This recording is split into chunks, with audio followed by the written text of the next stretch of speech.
Unaweza ukawa una maswali mengi ama unajiuliza vitu vingi kwamba tulitegemea Simba ilivyocheza kule Eswatini ingekuja kucheza namna hiyo na hapa Benjamin Mkapa. Kama kule Eswatini Simba iliweza kupata mabao matatu, tulitegemea hapa Benjamin, na hiyo ndio fikra ya wana Simba wengi kwamba hapa tungekuja tungempiga huyu tatu, tungempiga 4. Mtu mmoja aliniandikia message bana, kule 3 huko 7 jumla 10 mtu mzima. Okay. Kwa hiyo hayo ndio yalikuwa matumaini ya wana Simba wengi, lakini mpira wa miguu una hesabu zake. Mpira wa miguu una plan na mipango yake. Mpira wa miguu unacheza leo ukiangalia kesho. Kwa nini Simba imecheza hivi ambavyo imecheza leo? Na kwa nini meneja Pantev ameamua kubadilika kwa kiasi kikubwa sana? Leo hajatumia ile michoro yake ambayo ameiandika ya kiufundi. Hajaitumia kabisa. Hajaitumia. Leo yalikuwa ni maneno tu na miluzi, lakini haja apply kabisa mipango yake ya kikatili. Kwa nini? Kwa sababu kwanza tayari Simba tulikuwa tumeshafuzu tangu tarehe 19 ya mwezi wa 10. Tulikuwa tayari tumeshajihakikishia nafasi ya kuingia hatua ya makundi ya ligi mabingwa Afrika. Na Nsingizini wasingeweza kutufunga kwa namna yeyote ile. Hata wao wangekuwa 22, sisi tungekuwa 11.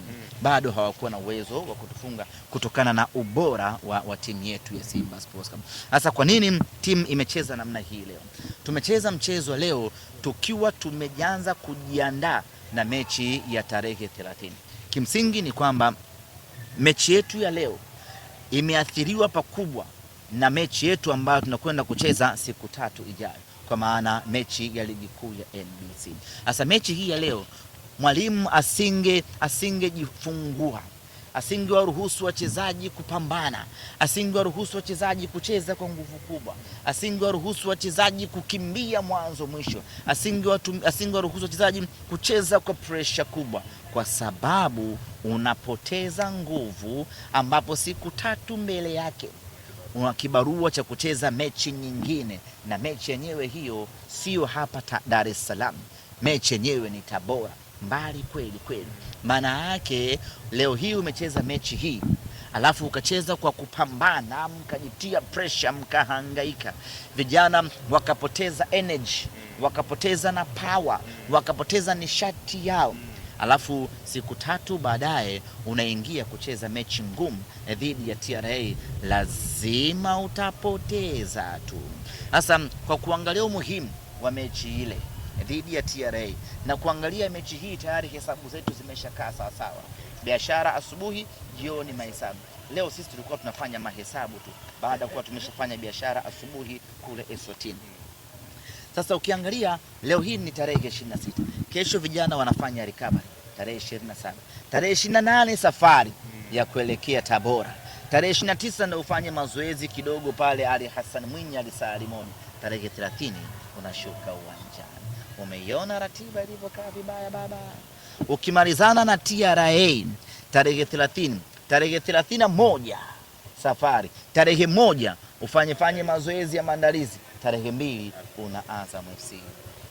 Mwalimu nani anaweza akatumia nguvu kubwa kwenye mechi ambayo tayari hesabu zake zimeshakamilika? Na ndio maana hii leo mwalimu akawaachia vijana wacheze kwa kurelaxi. Tungepata magoli tungefurahi, lakini akawaachia vijana wacheze, waenjoy, watunze nishati, wajiandae na mechi inayokuja dhidi ya TRA.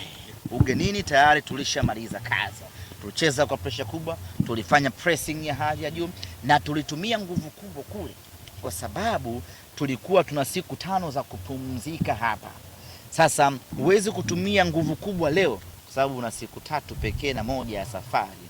Huwezi kwenda kucheza mechi inayofuata kwenye ubora wa hali ya juu. Kwa hiyo tukatumia akili kuu, yani tukatumia akili ya kesho yake. Yes, kwamba tumeshafuzu, tucheze zetu taratibu, tupigiane pasi, watu wa enjoy. Na mwalimu alikuwa anatengeneza mfumo mwingine hapa. Kuna mfumo wa Eswatini tayari umeshakubali. Huo hana mashaka nao. Huo akitaka kuua mtu mchana kweupe ndo anatumia mfumo huo ule wa Eswatini. Na watu wake anao tayari wa kukamilisha huo mpango. Sasa alikuwa anatengeneza mpango mwingine, plan B. akitaka kumning'iniza mtu ndo alikuwa anatengeneza mpango huu, na kila kitu kimekwenda vizuri. You are very happy.